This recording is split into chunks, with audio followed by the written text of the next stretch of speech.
Well, the good news going into the season, Michigan State has a lot of depth in the secondary. The bad news is we are already cutting into it. All right, let's go.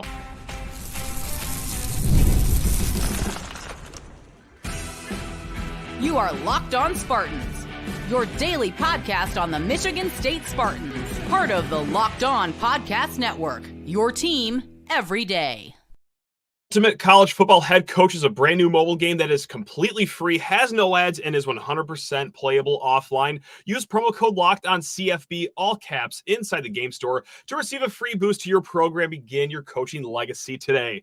Spartan friends, Spartan family, Locked On Spartans listeners, thank you all so much for tuning in to Locked On Spartans, your team in green and white 5 days a week. Please rate, review, subscribe, comment below if you're watching the live show right now. That's right. After the game on Friday, we did a live show. Figure, hey, why not to cap off Labor Day weekend? Let's do it live again. It was fun the other night. Let's keep the fun rolling. Or if you're listening on the podcast, first of all, can't thank you guys enough. Second, if you want to reach out, lockedonspartans@gmail.com. Might get to a few mailbag questions at the end of this one. It's going to be a loaded show today. Pro Football Focus, they actually loved the offensive line. We'll tell you why we do believe it and also don't believe some of their numbers. And then, well, we're going to get a pulse of the fan base. We're going to look ahead to Maryland and Boston College. But first, let's start with the news of the day. Of course, the unfortunate news of the day, as Jonathan Smith spoke to the media and confirmed that, yes, it's a trio of Spartans that will be out long-term, if not the whole season. Let's start with Dillon Tatum, the one that he is the most pessimistic about returning right now. Of course, Dillon Tatum, starting caliber player, technically came off the bench on Friday, but nevertheless, like a guy with a lot of experience and a guy that we are all high on. Same with Jonathan Smith, same with the whole coaching staff. That's a really good player who, after 21 plays on Friday at the nickel position, yep, that's sayonara to the season pretty much. He was seen later that game in crutches and a knee brace, and what else can you say other than, like, my God, sometimes this game really sucks, right? Kid sticks around East Lansing. I'm sure he had options to go elsewhere after a tumultuous season going into the offseason, but yeah, you can only feel horrible for the kid. Not much more you could say after that. And unfortunately, like, you have to do on a show like this, you got to go right back to the field and not talk about how bad you feel for the kid, but all right, who's got to step up for him? Let's put feelings aside and see how this impacts Michigan State on the field, which, that's just part of the conversation, unfortunately. So it was a weird rotating of chairs on the defense on Friday night because Avion Gross, that's a name you might not even know. That's the younger brother of Angelo Gross. He's a walk-on. Okay. He had to fill in because Angelo had to bounce back to safety and play by Nikai Martinez because Malik Spencer eliminated himself from the game with that targeting penalty. Armarion Smith, the guy who's usually a backup safety, he was not dressed for the game after everything he's gone through the last few weeks. It was a kind of a mess and a really good showing from Avion Gross, actually. I believe he played somewhere around 30 snaps on Friday. So to hold it down, to be an integral part of that defense under a very unfortunate circumstance, you got to give a hat tip to the walk-on for that right there. Now, going into this game against Maryland this Saturday, and ideally, knock on wood, the rest of the season, look, I imagine it's going to be Malik Spencer and Nikai Martinez both paired up at safety. Nikai showed his versatility right off the bat on Friday night. He split perfectly between box safety, free safety, and slot corner. It was pretty much an even pie chart, 33% in each of those positions. But I think that he'll be with the safety alongside Malik Spencer. Then Angelo Gross right there anchored down at the nickel. Now, Armarion Smith, will he be dressed for the Saturday's game? That is to be determined. We noticed that Legend Cavazos did not log any snaps on Friday, too. Was that a healthy scratch? Was there a nagging injury that he had going on? Who knows, but that's another guy you got out of the transfer portal to bolster your secondary depth. We'll see what the word is on Legend Cavazos moving forward. Unfortunately, Khalil Majeed, a guy who last year as a former walk-on had a really good showing at backup safety, his season could be over after 7 snaps. Jonathan Smith used the word doubtful for Mr. Majeed. So there's another really short season as we move to the offensive side of the ball. Alante Brown, a guy that's been through a lot in his career, starting back at Nebraska, a guy that started last season right off the bat in the opening kickoff, having his brain turned into scrambled eggs and inexplicably being allowed to enter the game. Nevertheless, More week one drama for Alante Brown. Yes, he had one catch for 15 yards, but now it is tabbed that he maybe will be back in November. Maybe. So point blank, obviously that sucks to lose 3 guys long-term right off the bat. Now for the offensive side of the ball, seems like a pretty simple solution for plug in and play here. It's going to be Isaiah Johnson, redshirt freshman. He got a lot of run back at the spring showcase. He was actually part of that starting unit back at the spring showcase, but he was next man up at slot receiver once Alante Brown went down. But yeah, huge bummer obviously for the injury, but this coaching staff was pretty high on Alante Brown this whole offseason, even dating back to the spring. And look, Jonathan Smith, Brian Lindgren, their offense, they really like to utilize that slot receiver position. So this could have been a revival of a career of sorts for Alante Brown. I'm not saying that he was set for a first-team All-Big Ten year or that he was going to play himself in the NFL draft. But again, for a kid that's had a lot of downs during his career, this was going to be a resurgence of sorts. And just like that, after one catch, could very well be over, hopefully coming back in, around Thanksgiving, if not sooner than that. Now, we're going to pick up a few pieces from Friday, and I do want to give some shine to the offensive line here. Of course, obviously, weren't thrilled with their performance in the run game on Friday. In passing, really quick, I said they did fine in the passing game, but guys, Pro Football Focus, they didn't think the offensive line just did fine in the pass game. They did extraordinary in the pass blocking game. They actually graded the 3rd highest in the nation after week 1 with a 93.2 pass blocking grade.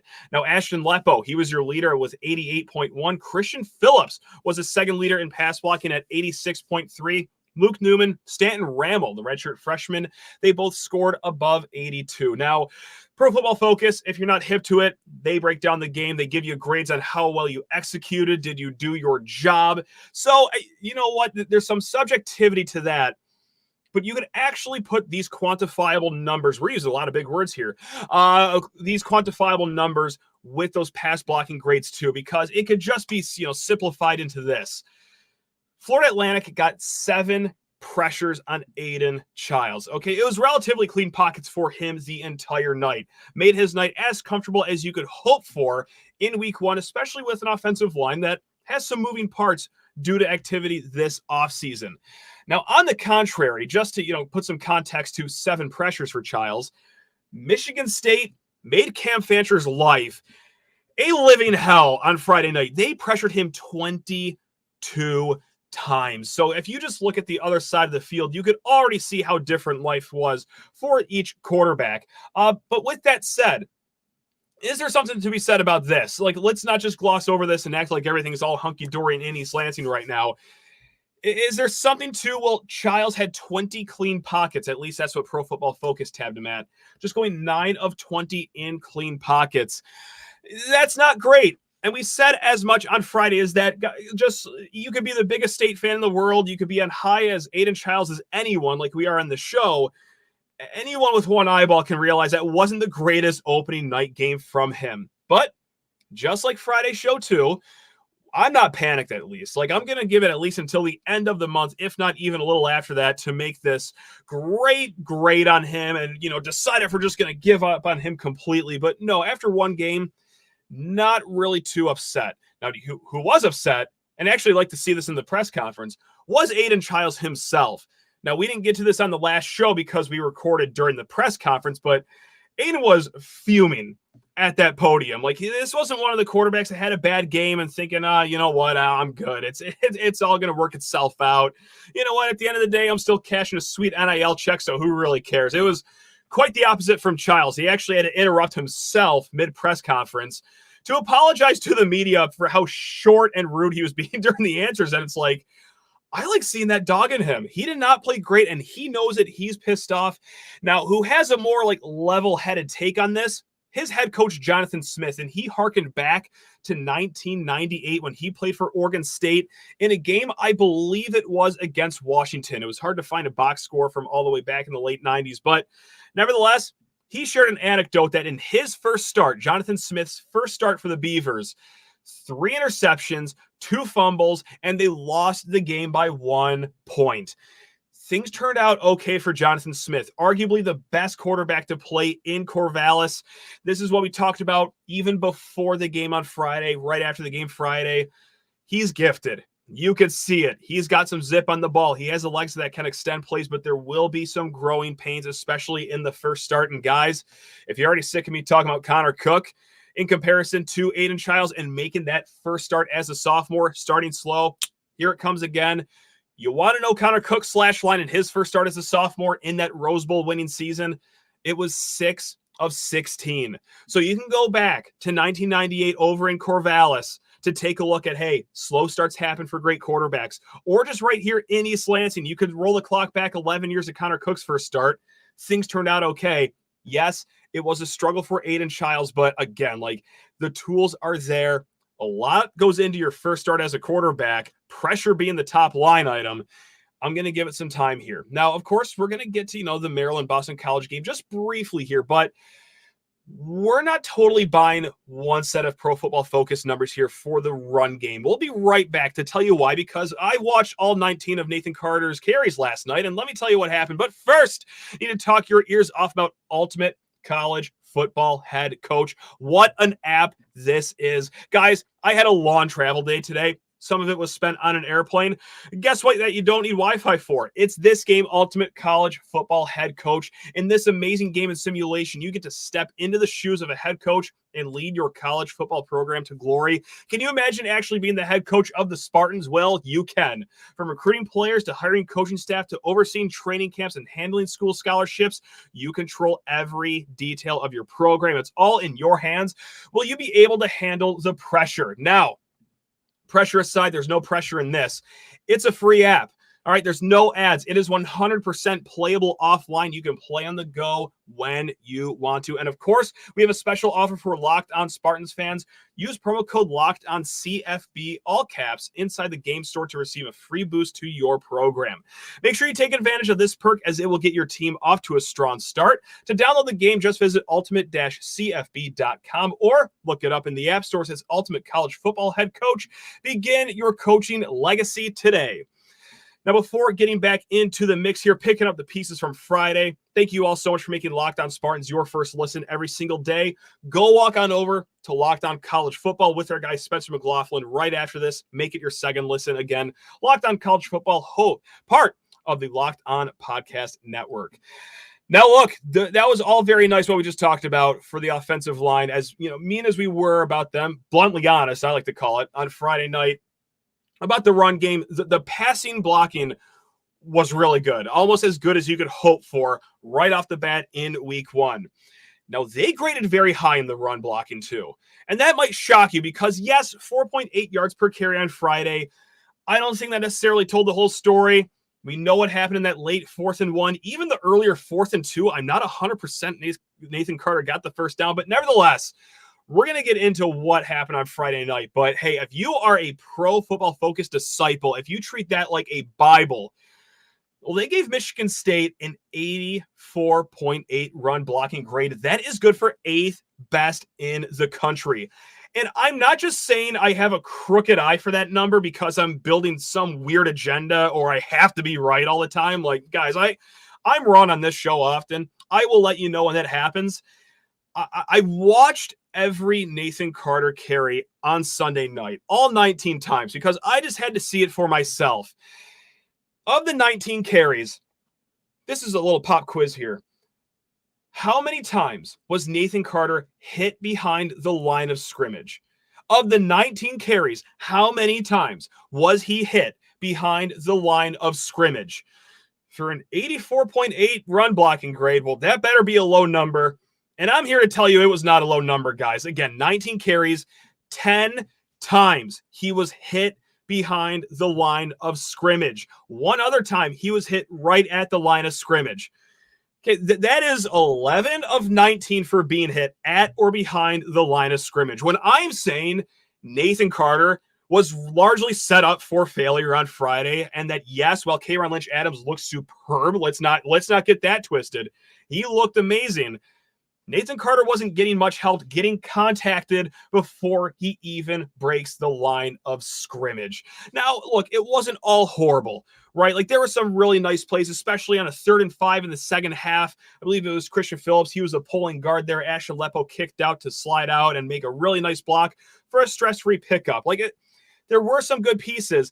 And I will also say this, it wasn't all on the offensive line on second watch. Now, there were some where, okay, they were kind of getting bullied a little bit in the trenches, but I also saw a play in the second half where, all right, you got 6 guys on the line, including your tight end. They have 7 in the box on the other side of the field. Tight end motions out. No one follows the tight end out there. So now you have a 7-on-5. The 5 blockers did their job. All 5 defenders were accounted for, except, oh no, wait a minute, hold on. Very complex math equation. 2 free linebackers got a free shot at Nathan Carter. So I don't know who that falls on.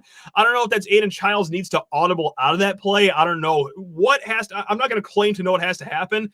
What I do know is that 7 defenders will beat 5 blockers almost every single time. And it did right there. So there's got to be some work done with the run game. Thank you, Pro Football Focus. Those were very nice run blocking numbers. But on second watch, after seeing him hit 10 times behind the line of scrimmage, I'm not really buying it. Again, I love Pro Football Focus. They do a great job of tabulating just advanced stats. I love their game graders, but I don't know if I'm buying what you're selling me on that one. The passing blocking, that was a lot easier to buy. Only 7 hurries for Aiden Childs that night.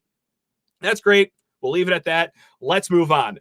We're going to go to the good old Twitter.com because I was just curious what the fan base was feeling after Friday night's game. So Sunday, I tweeted out, we've gotten to sleep on Friday night's game for 2 nights now. You feel blank about the rest of the season. How are you feeling about the rest of the season? More than 1,100 of you voted.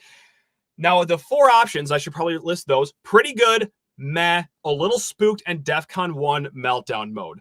Of those 4 options, meh was your leader at 43.4%, a little spooked, 37.5%. So combined, a little over 80% are either meh or a little spooked. Pretty good, got almost 15%. And then DEFCON 1 meltdown mode, for all you nervous nillies out there, 4.2%.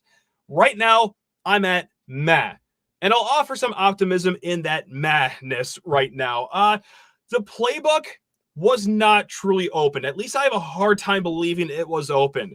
Upon the second watch, when I'm sitting down on the couch Sunday night and kind of digesting everything that happened, a lot of lack of pre-snap motion, I got to say. It wasn't used heavily. And even when it was used, wasn't really taken advantage of, kind of like we just described there with motioning out that tight end and now creating a mismatch and well, just rolling with the play anyway. So is that new quarterback things? Is that just being vanilla and not showing all your playbook to a Big Ten team, even though you're in a 1-possession game and you could absolutely puke on your shoes in game 1 of the new tenure?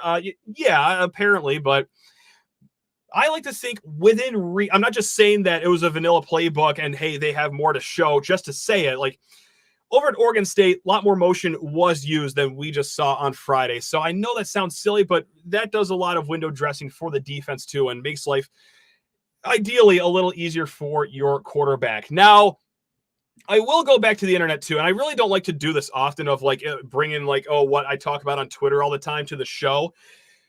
But it was week 0. After the game against Georgia Tech, DJU did not look great. I said, you know what, get ready for 33.7 points per game Michigan State, because if Brian Lindgren can cook up an offense with DJU as his quarterback, he could do it here, no problem. Very understandably so. I want to just scream this from the mountaintops. Incredibly understandably so. After a 16-point performance on Friday, Oregon State fans came crawling to me.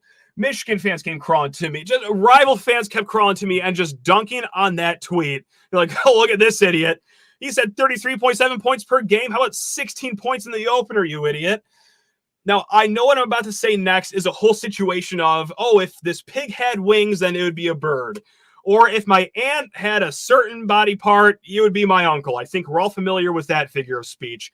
There's a little bit of this to what I'm about to say, but 16 points in a game with 3 red zone turnovers. Let's say Aiden Childs doesn't throw to that corner that is looming and almost had a pick six on right there. Let's say that turned into a touchdown. Let's say Montorie Foster's fumble, that turns into a touchdown drive. Let's say on 4th and 1, they kick the field goal instead of go for it, which, by the way, I still agree with going for it. Not going to backtrack. Let's say that's a field goal. Okay, that's your 17 points right there. 16 plus 17, that's 33 points. This isn't me just bringing this up to like, hey, prove to you that I'm correct in an alternate world. I'm bringing this up to you for how close they actually were to making that a pretty sizable margin of a victory here. 3 red zone trips. I will be floored, flummoxed, beside myself if they have another game where it's not 1, which that's enough to drive a person crazy, not 2, that'll drive you to insanity, but 3 red zone turnovers again. Again, like this is all Michigan State's doing. Like there wasn't a lot of fluky things going on there. Like they have to execute, but they're just 1 or 2 plays more from executing to scoring in the high 20s. So yes, 16-10, ugly score, not desirable production in the red zone, but it's right there. They just got to clean it up. Now, as we all know, as Michigan State fans, that's a big if they can clean it up. We got to start against Maryland, because pretty soon Boston College is going to be around the corner. We're actually going to talk about those 2 teams next year a little bit before possibly getting into a mailbag question or 2. But first, guys, you need to talk your ears off about 5-Hour Energy. And my goodness gracious, 5-Hour Energy. I don't know if I could say this. I don't know if lawyers are going to be upset at this, but like they saved my life. They saved my life on this Monday. It was a long day of travel. Who wants to hear about the details? Let me just tell you about the 5-Hour Energy I kicked back. The grape flavor, my goodness, kept me going to the finish line and is quite frankly the reason why I'm standing right here delivering a show to all you beautiful people. Now, of course, it's not just for travel days. Do it before work. Do it before yard work. Do it before some games on Saturday. If you want to be up the entire day, and hey, whether it's home or on the road, up on 3rd down, you're going to want some 5-Hour Energy. It's zero sugar, convenient, portable, and it's the perfect pick-me-up for getting stuff done. The 5-Hour Energy website has flavors galore. We're talking watermelon, tropical burst, grape, berry. There's a flavor for everyone, point blank, period. And guys, when you go to the website, build your own 12-pack or 24-pack for the rest of the season ahead. Go to 5hourenergy.com. That is the number 5hourenergy.com and get some 5-Hour Energy product today. You can use my promo code LOCKEDONCFB to receive 20% off your order, but you got to be quick. This offer is only valid until September 30th on one order and cannot be used with other promotions. This code is not good on subscription offers. Go to 5hourenergy.com today. All right, let's do some peeking around the nation here. A lot of fascinating games, like Oregon almost, oh my goodness, just keeling over as 49-point favorites against Idaho right off the bat. I got to say, shocking. Made me feel a little bit better, though, as a State fan, to look around the nation and say, not just, okay, other teams struggle in week 1, but other teams with transfer quarterbacks struggle in week 1. And you also saw it, too, on Friday night with the chemistry between Aiden Childs and his receivers. That is still a work in progress. I found it fascinating that he kept on going to Jerron Glover. I think it was 5 targets for him. Just did not work out. And while Jerron Glover was defended by pretty good guys, Day Hill, I believe the guy's name is, and I should have wrote this other guy's name down in my notes here. Solid guys, could see themselves on the All-American Conference list here coming up. Nevertheless, I'm led to believe that there was maybe some chemistry that they really did have in practice, just did not translate. So I'm not going to write off Jerron Glover's season just yet after that. But regardless, I'm getting off on a tangent here. Nice to see other teams struggle. 2 teams that did not struggle, though, that is very near on the horizon for Michigan State is Maryland and Boston College. Now, Maryland, of course, coming up this Saturday. We're going to get more into the Terrapins later on this week. This isn't the only Maryland preview we're going to do, but they looked, unfortunately, pretty damn good against UConn. And I get it. It's UConn. Who on earth is that going to scare in the world of college football? Maryland still won 50-7. They were favored, I believe, by 20 points. Not to make this a gambling segment, but the expectation was to beat them by 3 touchdowns. They went ahead and did it by, I'm not good at math. Let's call it 7 touchdowns. They walloped them. The quarterback competition, starting to wonder if that was ever quarterback competition down there in College Park. I do wonder if we got Miles Powell over at Seton Hall about this, because it's very clearly Billy Edwards Jr.'s job which, by the way, Billy Edwards Jr., tell me that guy didn't win 12 titles in NASCAR in the late 80s. What a name that is.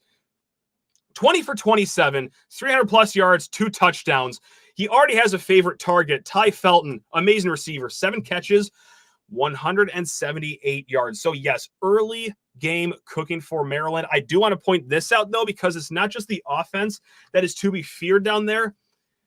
It's that defense. They got a pretty strong front. They held UConn to 2.9 yards per carry. So as a Michigan State fan that saw some struggles in the run game, it's not the offense versus Michigan State's defense that I'm most concerned about.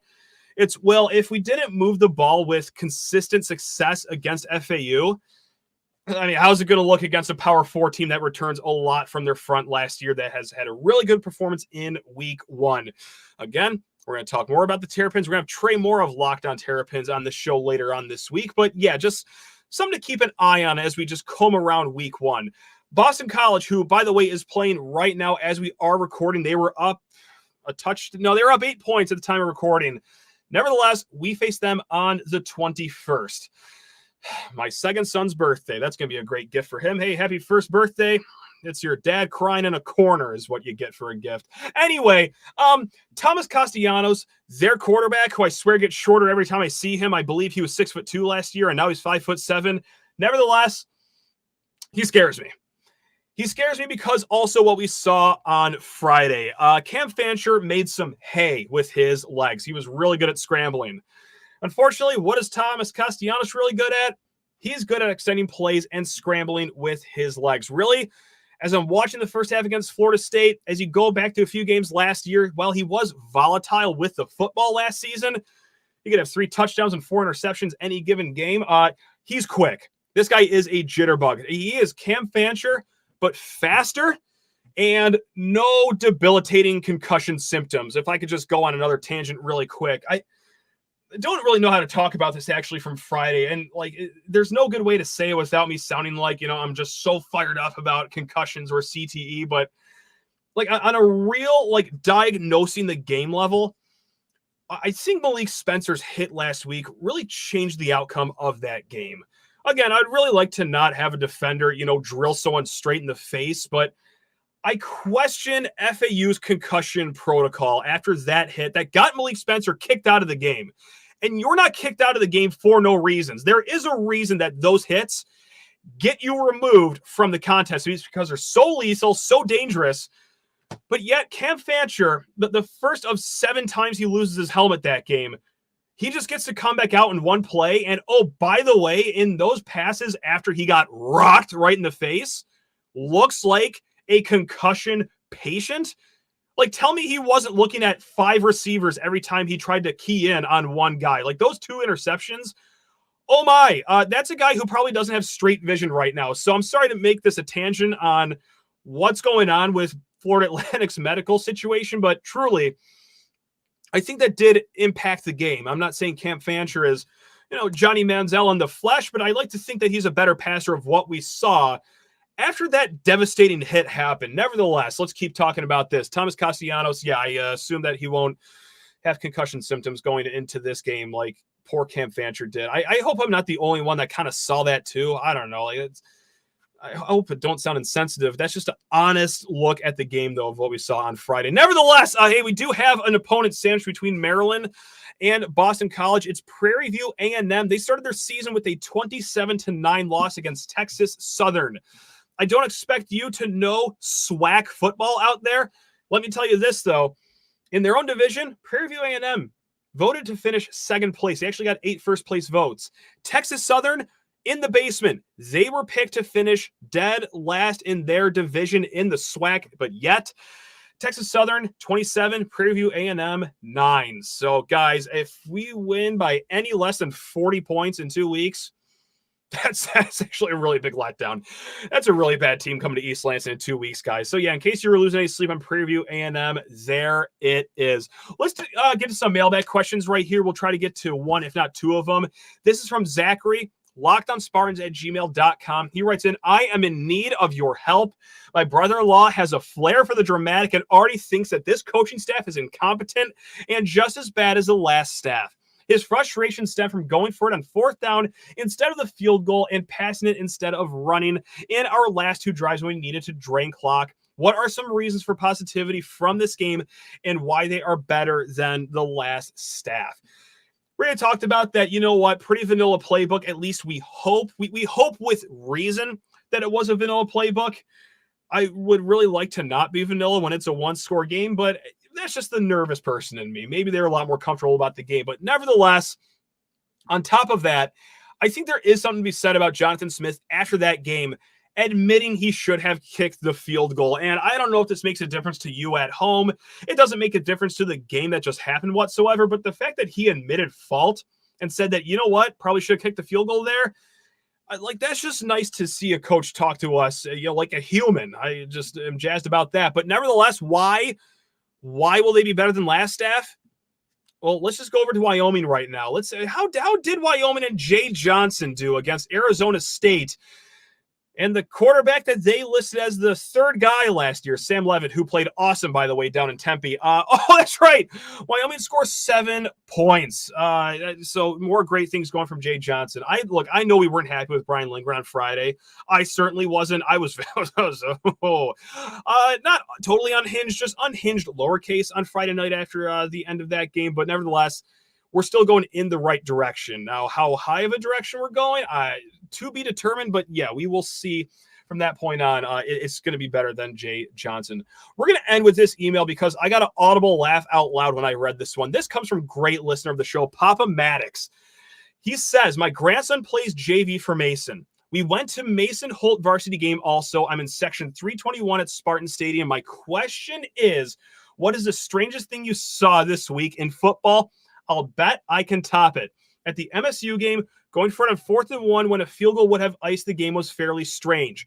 But at the Holt Mason varsity game, in Holt, the PA announcer said screen about a second before Mason threw a successful screen pass. Can you beat that? You know what? I got to say, and I used to cover high school football a little bit ago. I used to spend a lot of Friday nights up in those bleachers, seen a lot of zany things happen. Have never seen a PA announcer call out screen for the defense. So that's great that Connor Stallings is getting some side work after his defensive coordinating job at Detroit Denby or whatever it is kind of wraps up. But yeah, that is just that's you thought Spartan Bob was crazy in the booth. Wow, just calling out the screen pass for the defense. Love the moxie of that guy. That's what I'm talking about. So guys, cannot thank you enough for watching, for listening. Again, YouTube live show. This is fun. Thanks a lot. If you guys left a comment here, sorry we didn't get to it during the show, but oh man, plenty to talk about this week. Of course, we're going to talk with Chase Glasser of Spartans Illustrated. We're going to get Brendan Moore of Spartans Illustrated on later this week for our pregame show. And between all that, again, Trey Moore of Locked On Terrapins. We are going to just talk non-stop MSU football right here, Locked On Spartans, your team in green and white 5 days a week. Take care of yourselves. Love you all. Go green.